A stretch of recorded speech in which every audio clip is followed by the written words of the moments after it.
네, 반갑습니다. 별로 안 반가운 모양이네. 반갑습니다. 네. 이제 조금 반가운 것 같네요. 네, 먼저 시작하기 전에 백중이 어제가 초제였는데 초제 기준으로 보니까 올해 초제까지 해서 한 930번대까지 접수가 되었습니다. 이제 작년, 재작년 뭐 보니까 860번대, 850번대까지 들어왔더라고요. 보니까 초제 기준으로.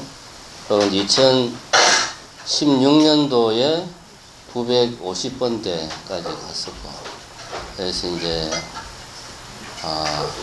3년 만에 다시 900번대를 회복을 했습니다. 여러분들께 감사드립니다. 다 여러분들이 정심사를 다 아끼고 사랑하는 마음이 있으니까 이렇게 또 다시 백중기도를가 여러분들이 또 많은 관심과 성원을 또 이렇게 받고 있는 것 같습니다. 오늘은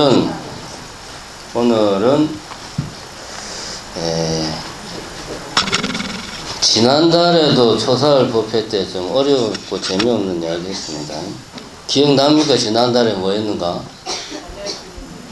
그렇지. 반야신경 첫 번째 구절 했죠. 오늘도 좀 어려운 이야기를 하도록 하겠습니다. 재미가 없어도 불교의 핵심적인 것은 우리가 듣고 또 듣고 해야 되니까 오늘은 윤회에 대해서 한번 이야기를 해볼까.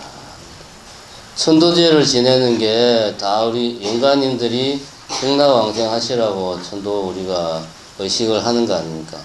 그러면 결국은 다 이게 윤회를 한다는 전제가 있으니까 거기서 피하는 소리가 왜 나지?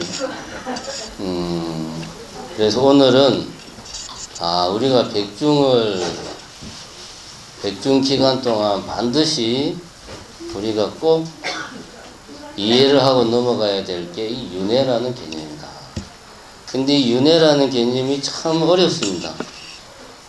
이해하기가 참 힘들어요.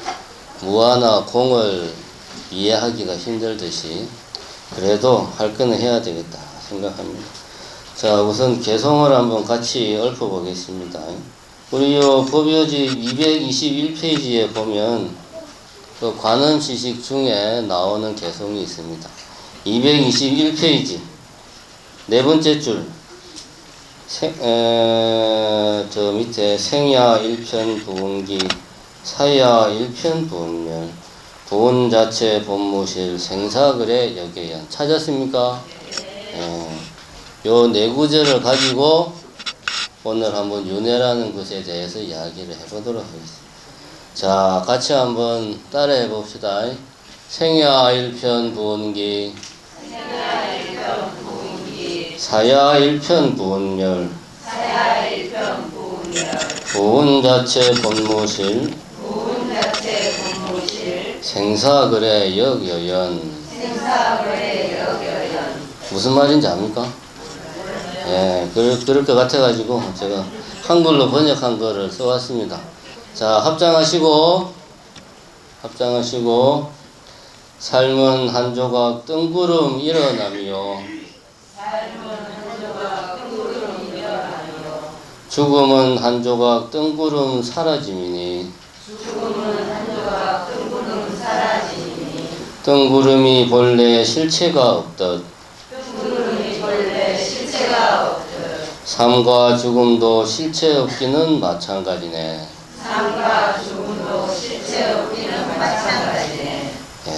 이런 이야기입니다. 이제 우리가 관음시식 제사 지낼 때 이제 신인들이 뭐 요령 흔들면서 뭐라고 하는 게 이런 내용입니다.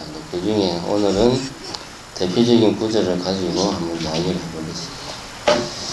그러니까 이 개성의 내용은 간단하게 말하면 그거죠. 생과 사는 마치 뜬구름 같아가지고 있다가 없고 없다가 있고 이렇게 허망한 거다. 실체가 없다. 생과 사는 실체가 없다. 그런 이야기를 구름에 빗대가지고 이야기를 하고 있습니다. 윤회라는 게 뭐냐?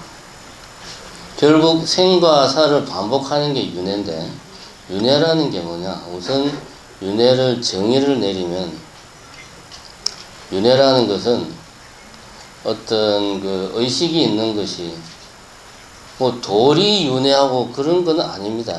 구름이 윤회하고 무정물은 윤회하는 게 아니에요. 어떤 의식이 있는 것이 나고 죽는 것을 계속 반복하는 게 윤회입니다. 간단하죠. 뭐 별로 복잡할 게 없습니다. 의식이 있는 것이 나고 죽는 것을 계속 반복하는 것. 이것이 윤회입니다. 우리는 윤회를 불교의 어떤 고유한 사상, 불교만의 어떤 부처님의 고유한 가르침으로 생각하고 있는데 사실은 그게 아닙니다. 이 사실을 꼭 알아야 돼요. 불교가 이 지구상에 등장한 것은 대략 한 2500년 전 인도에서 불교가 탄생을 했습니다. 그때 이미 인도 사회에는 윤회라는 사상이 보편적으로 사람들에게 다 통용이 되고 있었어요. 그때 당시에 인도 사회를 지배하던 대표적인 종교는 지금의 힌두교. 그때는 이제 뭐 바라문교 그런 말을 썼는데 우리 경전에 보면 자주 나오잖아요. 뭐 바라문이라는 사람들이 자주 나오잖아. 맨날 욕 듣잖아요, 그죠? 성경에 보면은 맨날 욕 듣는 사람들이 누구예요? 누구냐? 바리새인들이 맨날 욕 듣잖아 보면 비슷합니다. 기존의 대표적인 지배적인 종교가 바라문교고. 뭐 그 외에 이제 불교도 있었고 자연화교도 있었고 여러 종교들이 있었는데 이 모든 대부분의 종교들은 윤회를 기본적으로 다 인정을 했어요. 기본으로 깔고 들어갔다 이거지. 윤회를.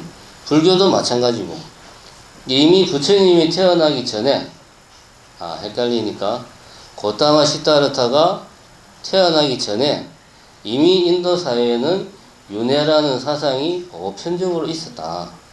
그리고 고타마 시타르타라는 수행자도 그 윤회라는 사상을 수용을 하고 당신의 가르침의 기본적인 전제로 깔았다는 거죠. 다시 이야기해서 윤회는 부처님이 처음으로 이야기한 것이 아니다. 그러면 기존에 부처님이 사시던 그 인도 사회에서 바라문교, 지배적이던 바라문교에서는 윤회를 어떻게 생각하고 있었는가? 이걸 먼저 알아야 되겠죠. 그죠? 바라문교에서는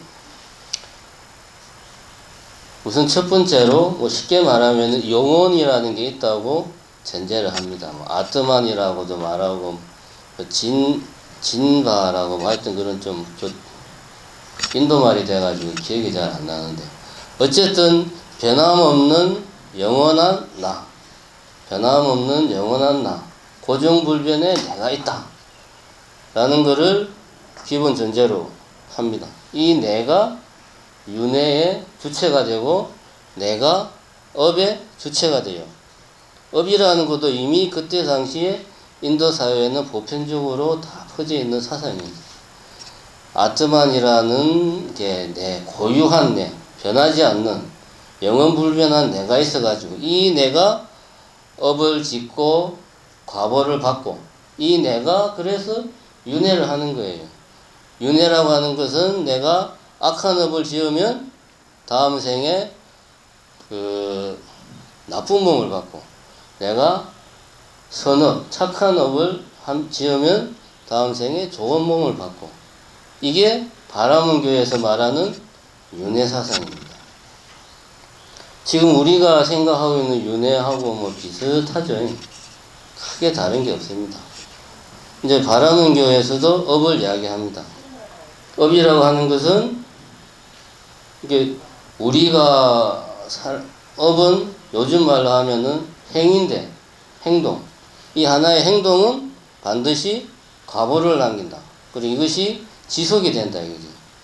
행동이라는. 그래서 그거를 업이라고 표현을 합니다. 요즘 말로 하면은 업은 그냥 행동이라고 이해하면 됩니다. 선업하면은 착한 행동, 악업하면은 나쁜 행동. 뭐 이렇게 이해해도 크게 틀리지는 않다. 이 업에 의해서 윤회가 있게 된다. 그래서 우리가 윤회에서 벗어나는 것이 열반이다. 어떻게 하면 이 윤회의 수레바퀴에서 벗어날 수 있을까? 왜냐하면 윤회는 고통이기 때문이다. 라고 부처님 당시에 인도 사회의 지배적인 종교였던 바라몬교에서는 생각을 하고 있었어요. 이거는 우리가 알고 있는 그런 윤회 사상하고는 크게 다르지가 않습니다. 한마디로 요약하면 업에 의한 윤회와 그 윤회로부터의 해탈, 이것이 부처님 당시의 윤회와 업에 대한 기본적인 사상입니다. 이거는 바라몬교, 불교, 자인화교 등등 고대 인도의 대부분의 종교는 다 수용하고 있던 거다. 그런데 그러면은 윤회가 전혀 어려울 게 없잖아요, 그죠? 영혼이라는 게 뭐 아트만 말이 어려운데 쉽게 말하면 영혼입니다. 영혼. 영혼이 있어가지고 영혼이 계속 윤회를 하는 거예요. 좋은 몸 받았다가 나쁜 몸 받았다가 짐승의 몸을 받았다가 천상에 태어나면은 천신의 몸을 받고, 이게 바라몬교의 윤회인데 부처님은 여기서 이 아트만을 부정을 했어요. 그런 거 없다. 이게 바로 우리가 불교의 가장 핵심적인 교리인 뭡니까? 무아사상이에요. 이게 고정불변의 실체, 변하지 않는 나라고 하는 것은 없다 라고 부처님이 주장을 합니다. 그러면은 우리가 이제 가만히 생각을 해보면 내가 없는데 어떻게 윤회를 할까? 이 대목부터 이제 윤회라는 게 막 어려워지기 시작해요. 말이 안 돼, 이게. 윤회를 하는 사람이 없는데 어떻게 윤회를 하냐고. 내가 없다고 하면 윤회도 부정을 해야지. 근데 이 부처님이 참 답답하게 윤회는 한다고 하면서 또 나는 없다고 그래. 이게 도대체 뭐 하는 짜장이지, 참. 이 윤회라는 개념이 불교에 와가지고 갑자기 어려운 개념으로 변해버렸어. 그래서 우리는 먼저 부처님이 이 바라몬교에서 말하는 아트만, 고정불변한 나, 영원한 나를 부정을 했다고요. 그럼 이게 도대체 어떤 내용인지를 우리가 우선 알아야 그 다음에 윤회의 문제를 불교적으로 풀 수가 있다. 이건 한마디로 말하면 업보는 있으나 작자는 없다 라고 우리가 말을 할 수 있어요. 요즘 말로 바꾸면 행위는 있으나 행위한 사람은 없다, 이런 말입니다. 이게 뭔 이야기냐면 예를 들어서 우리가 흔히 하는 말 중에 이런 말이 있습니다. 죄는 미워하되 사람은 미워하지 마라, 이런 말이 있죠. 이 말의 뜻은 물론 이런 겁니다. 그 사람이 인간성이 더러워가지고 그렇게 했겠냐. 자기 나름대로 먹고 살기 힘드니까 그런 죄를 지었겠지. 뭐 예를 들면 그 사람을 탓하지 말고 그 사람이 죄를 지을 수밖에 없었던 어떤 그 사람의 환경, 사회적인 문제, 이런 걸 봐야 되지 않냐, 이런 이야기인데, 이거를 좀 더 발전을 시켜서 생각을 하면, 예를 들어서 어떤 남자가 빵을 훔쳤다 이거야. 죄를 지었죠. 그럼 처벌을 받아야지. 죄를 지었으니까 당연히 벌을 받아야 됩니다. 근데 죄 그 자체만 놓고 보면 그 행동, 빵을 훔쳤다, 이 행동만 놓고 보면 사회를 혼란시키는 행위니까 남의 재산을 허락도 없이 가져가면 절도가 되니까 사회의 기본 질서가 유지가 안 되거든. 그래서 그거는 약속에 따라서 사회적인 약속에 따라서 법적으로 처벌을 받는 거예요. 그 사람이 문제가 있어서가 아니고 그 사람이 한 행동이 문제가 있으니까 그 행동에 대해서 대가를 치르는 거예요. 불교적으로 말하면 악업을 지었으니까 처벌을 받는 과보를 받는 거지. 근데 우리는 이렇게 생각을 안 하고 어떤 사람이 물건을 훔쳤어. 그러면 걔는 애가 원래 좀 문제가 많아. 걔는 애가 원래 버릇이 없어. 그 동네 사람들은 다 문제가 많아. 뭐 예를 들면 이런 여자들은 원래 뭘 해도 문제가 많아. 예를 들면 이렇게 그 사람을 탓하는 거예요. 그 사람의 행동을 탓하는 게 아니에요. 이게 또 심해지면 정반대의 경우도 있습니다. 그 사람의 행동을 보지 않고 그 사람이 누구냐에 따라서 과보를 우리도 모르게 매겨요. 내 아들이니까 좋은 일을 하든 나쁜 일을 하든 다 감싸주는 거야. 우리 가족이니까 감싸주는 거예요. 좋다, 이 행동이 옳다 그러다가 판단 기준이 아니에요. 누구냐? 우리 가족이다. 우리 편이다. 내하고 친한 사람이다. 그러면 그 사람이 어떤 행동을 했느냐, 어떤 업을 짓느냐가 중요한 게 아니고 누구냐가 중요해지는 거예요. 우리는 이렇게 우리도 모르게 많이 생각을 합니다. 이게 이제 죄는 미워하되 사람은 미워하지 말라고 우리가 이야기하는 기본 배경에 우리 깔려있는 우리들의 어떤 생각에 잘못된 생각이에요. 요 생각을 발전시킨 것이 굳이 이야기하면 업보는 있으나 작자는 없다. 이렇게 이해할 수가 있습니다. 근데 요것만 가지고는 조금 이해가 느낌이 잘 안 오니까 그럼 두 번째는 이런 걸 생각했죠. 이거는 제가 이런 비유를 든 게 아니고 아까 우리 그 시기 뭡니까? 광환경 약천계 제일 처음에 누가 나옵니까? 그렇지. 용수보살 약천계 쫙 나가잖아요. 그 용수보살님이 실존했던 스님입니다. 인도에. 몇 세기였지? 하여튼 3세기, 4세기 그때 지금부터 한 1700, 800년 전에 실제로 사셨던 분이에요. 근데 워낙 훌륭한 스님이라고 안 그러고 용수보살이라고 그래. 너무 훌륭해가지고 관세음보살의 화신이라고 막 그러고 그래서 거의 관세음보살 수준으로 생각을 하니까 용수보살 이렇게 부릅니다. 그 스님께서 아까 지금 제가 이야기한 업보는 있으나 작자는 없다. 이 말을 비유를 들어서 설명하기를 제가 아까 경전 개성을 먼저 읽고 여러분들이 따라 했죠? 그죠? 네.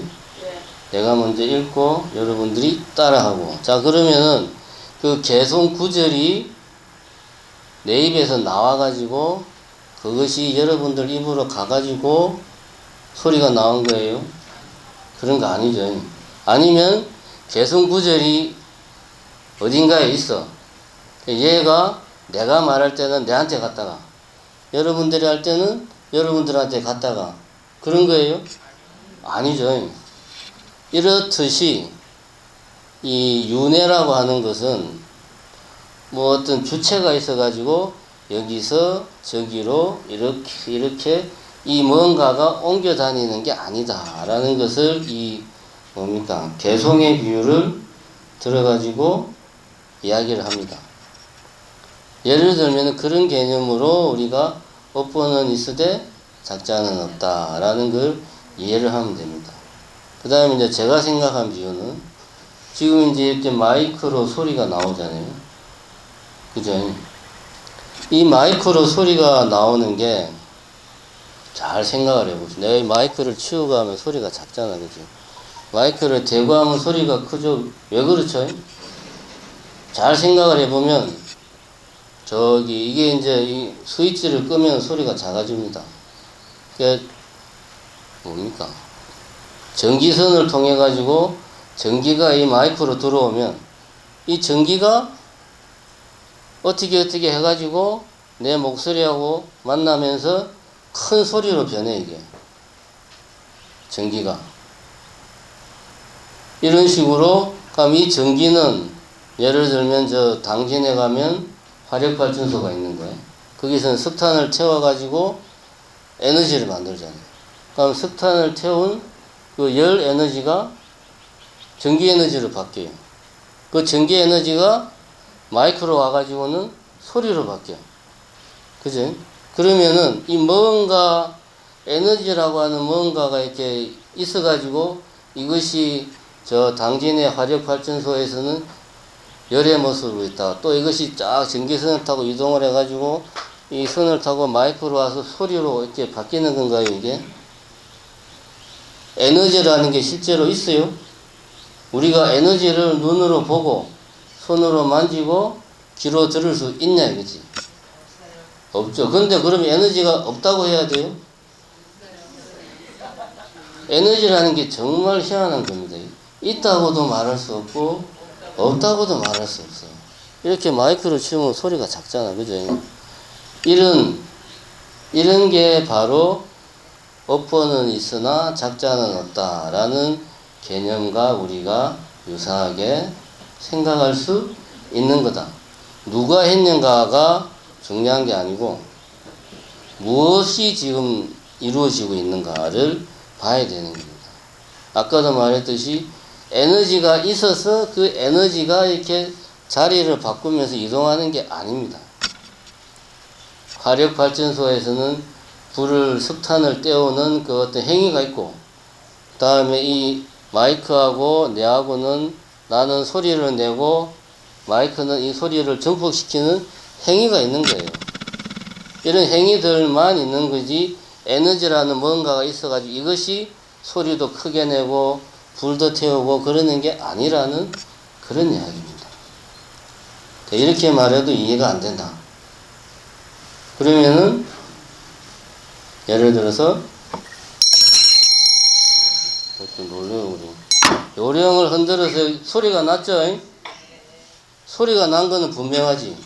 누가 소리 냈습니까? 내가 소리 냈다고? 여러분들이 보는 내는 뭡니까? 이건 내 몸뚱아리예요. 그죠? 그렇잖아. 어제도 제가 이야기했지만 만약에 내가 지금 죽었다, 송장이다, 그러면 내가 요령을 흔들 수 있어요, 없어요? 못 흔듭니다. 여러분들이 내라고 하는 거는 그냥 몸뚱아리예요. 엄밀하게 말하면. 근데 소리는 분명히 났어. 행위는 있는데 소리를 낸 사람이 없어요. 그럼 여러분들은 속으로 생각하겠지.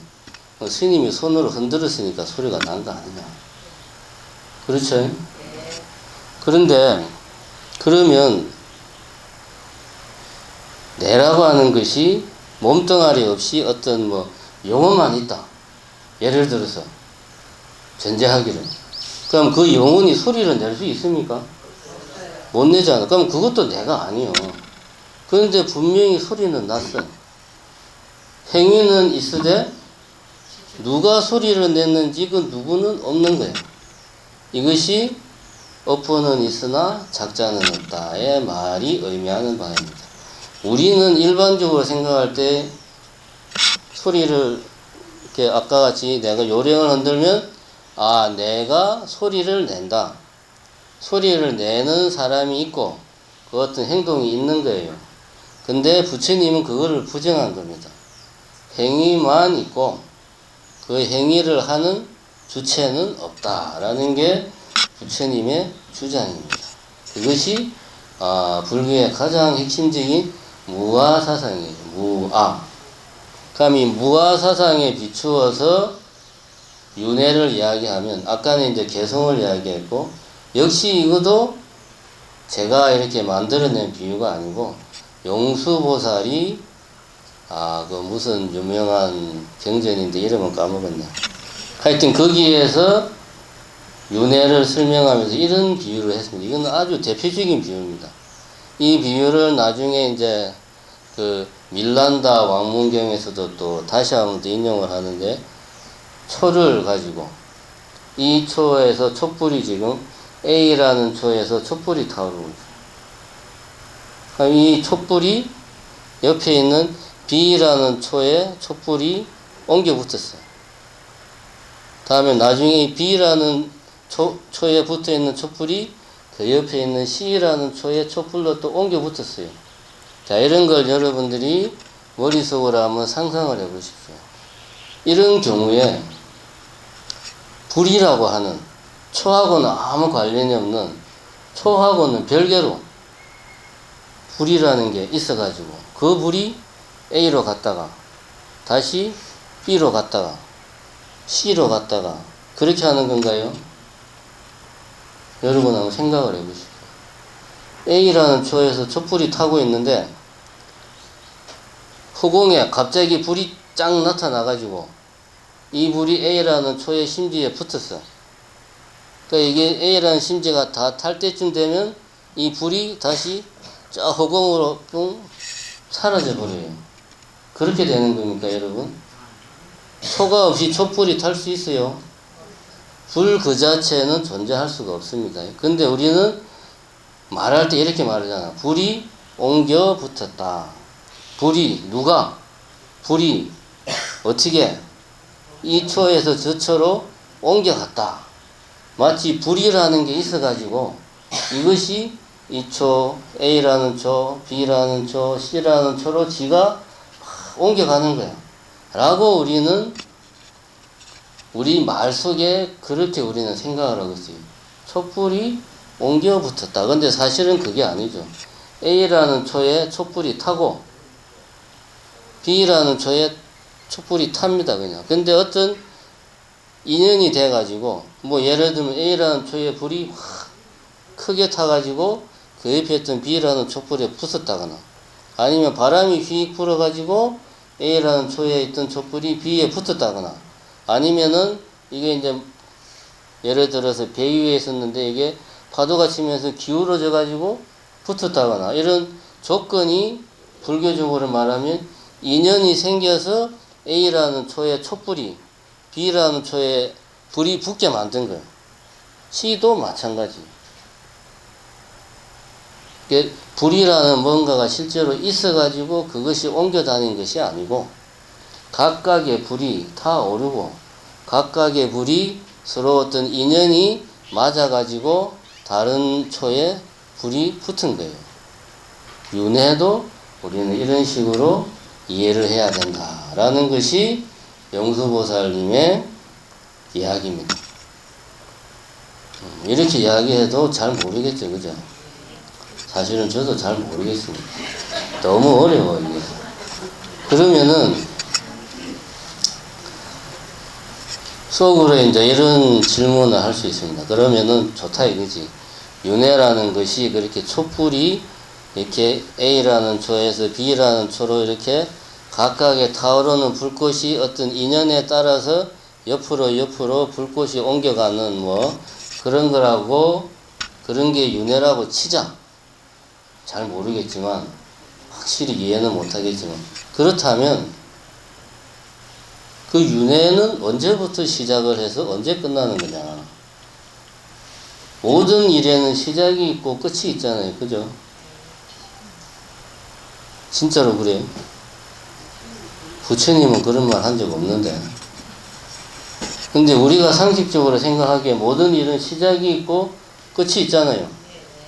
맞잖아, 내 말. 근데 부처님은 그렇게 말 안 했어요. 뭐라 그랬습니까, 부처님은? 부처님은 뭐라 그랬어요?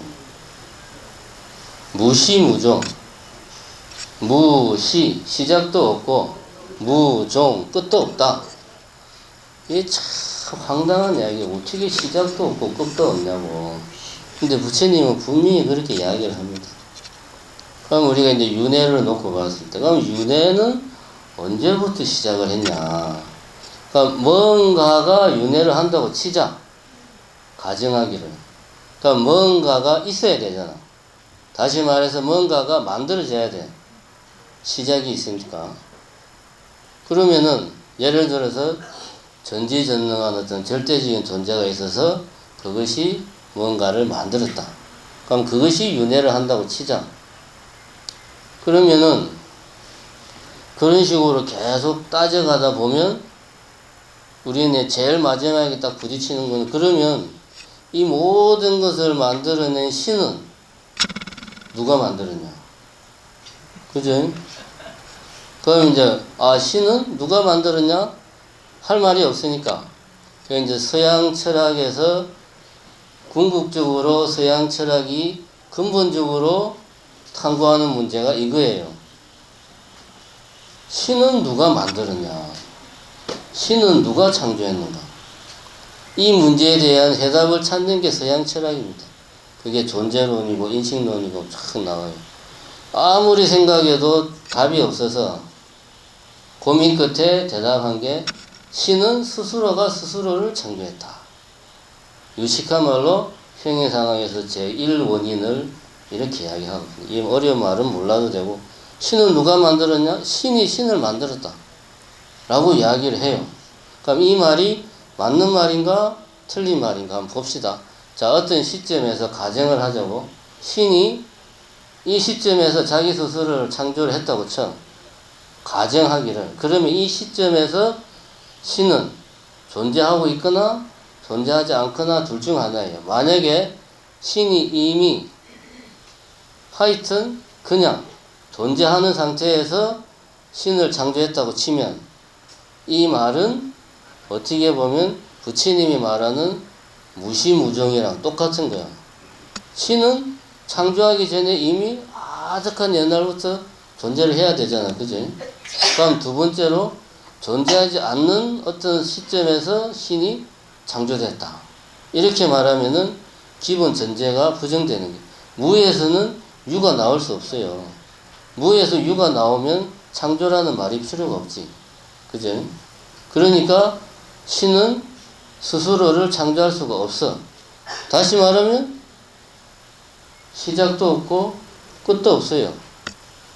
부처님이 그냥 심심해서 하는 소리가 아니고 부처님이 가만히 생각을 해보니까 이 세상은 시작도 없고 끝도 없어요. 그럼 실제로 이 세상이 그런가? 우리가 뭐 지구가 50억 년 전에 탄생했다고 그러죠. 그럼 우리가 속해 있는 이 은하계는 뭐 150억 년 전에 탄생했다고 그러고, 우리가 알고 있는 우주는 뭐 한 200억 년 전쯤에 만들어진 것 같다라고 이야기하는데 요즘은 또 그럽니다. 이 우주 말고 또 다른 우주가 또 있다 그래요. 그리고 또 요즘은 이게 참 이 천문학자들이 머리가 아픈 게 우주가 무수히 많대요. 또 요즘은 그게 언제 생겼는지 아무도 몰라. 그 무수히 많은 우주가 한마디로 말하면 뭡니까? 그냥 시작도 없고 끝도 없는 거예요. 그냥. 그러니까 지금 우리 과학으로는 시작과 끝을 찾을 수가 없어요.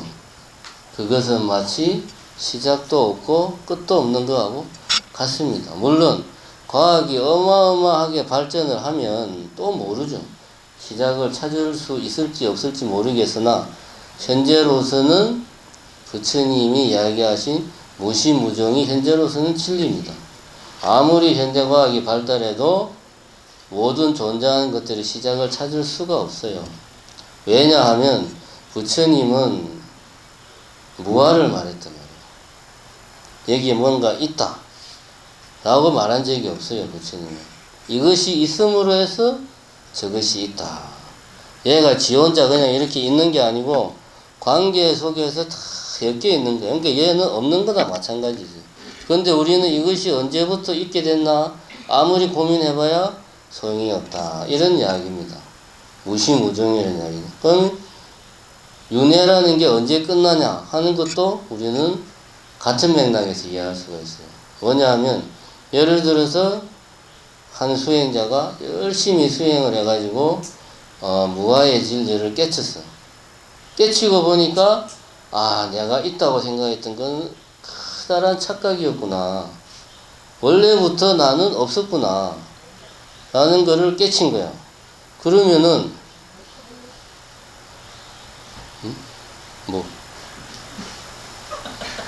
뭐를? 그러면은, 뭐라고요? 빨리 끝내겠습니다. 재미없는 이야기지만 뭐 어쩔 수가 없지. 그러면은 깨치는 순간 그러면 윤회가 끝나는 거냐? 그거는 아니에요.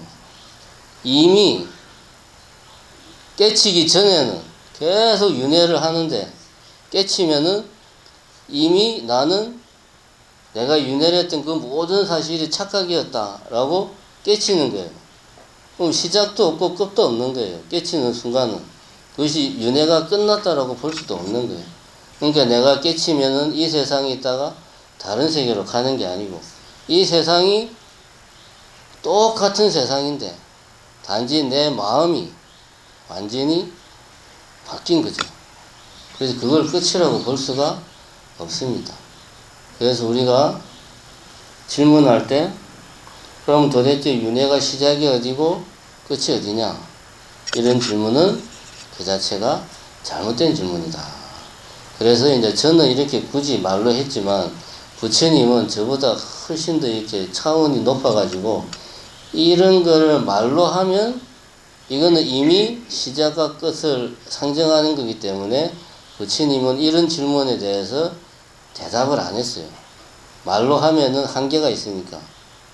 근데 저는 이제 한계가 있으나 설명을 해야 되니까 이렇게 말로 풀었습니다. 제가 이제 지금까지 한 이야기를 정리를 하자면 그겁니다. 윤회 사상은 불교 이전에도 이미 인도에 있었다. 그러나 이제 부처님도 그 윤회 사상을 받아들였다. 그런데 윤회의 주체, 무엇이 윤회하는가에 대해서 부처님은 부정을 했다. 그것을 한마디로 표현하면 업보는 있으나 작자는 없다. 윤회는 하지만 윤회하는 주체는 없다. 핵심은 이겁니다. 어려운 이야기지만 고민을 해보십시오. 제가 이제 여러분들에게 마지막으로 드리고 싶은 이야기는 우리가 이제 예를 들어서 이제 뭐 한 5살 정도 된 애가 엄마한테 쪼르르 가가지고 엄마 동생은 어디서 왔어? 물어보면 이 할 말이 없으니까 애한테 그러면 그거는 남자의 정자가 여자의 몸속으로 들어가서 자궁 속에 있는 난자와 결합을 해서 세포 분열을 해가지고 정식을 해. 그래서 그것이 어느 정도 세포 분열을 하면 여자의 몸 밖으로 나오면 그게 바로 네 동생이야. 이렇게 말하면 걔가 알아듣습니까? 이게 사실이에요. 그죠? 이게 사실인데 이렇게 말하면 못 알아듣지. 그래서 우리는 뭐라고 이야기해요?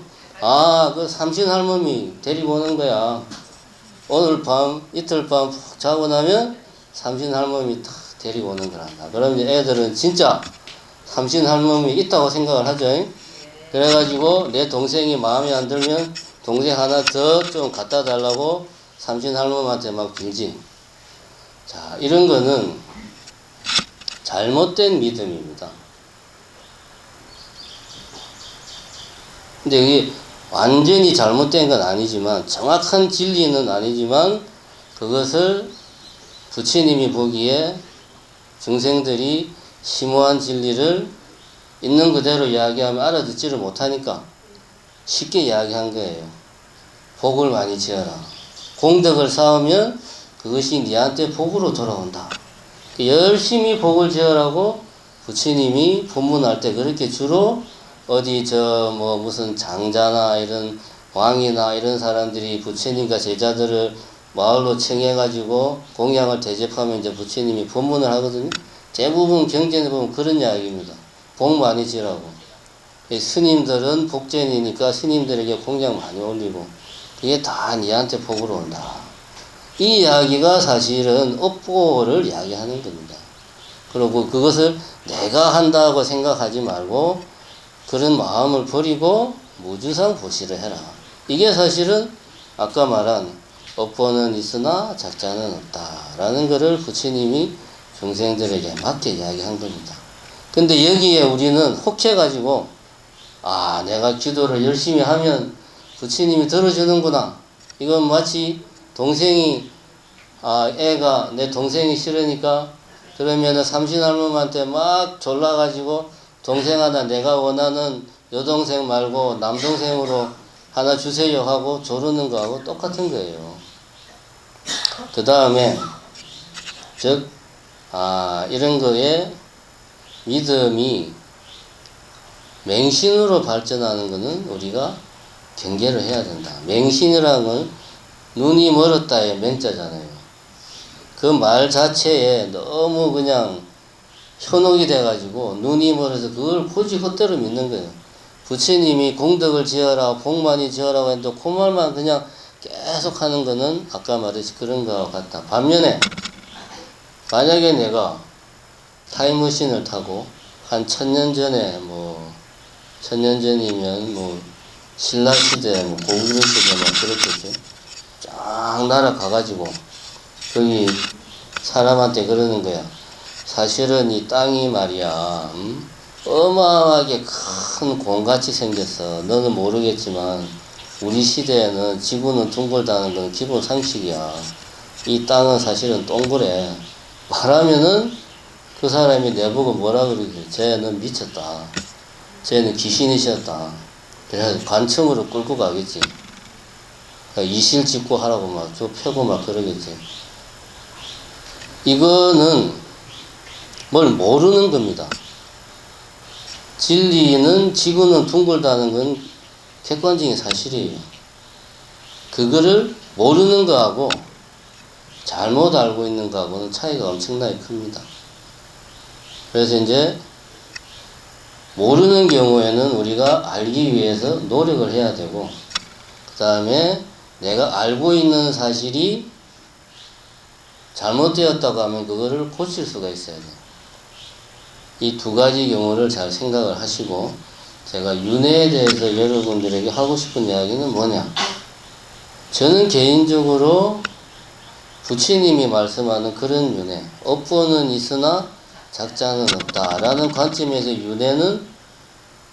윤회한다고 믿어요. 근데 이 믿는다는 게 중요합니다. 믿으나 솔직히 말하면 내가 내 전생을 본 적이 없으니까 뭐라고 딱 부러지게 말은 못합니다. 그런데 부처님이 이렇다 하고 이야기를 하니까 저는 믿어요. 믿는데 아까 말했듯이 여자애가 삼신할멈한테 남동생 하나 더 달라고 비는 것 같은 일은 맹신은 해서는 안 되겠다. 이런 이야기로 오늘 윤회에 대한 본문은 마치겠습니다. 좀 이야기가 어려웠겠지만 공지사항이 있습니다. 어제 원래 했어야 되는데 어제 까먹어가지고 그 미얀마 성지순례 가는 거 우리 11월 18일부터 23일까지 미얀마의 성지순례를 갑니다.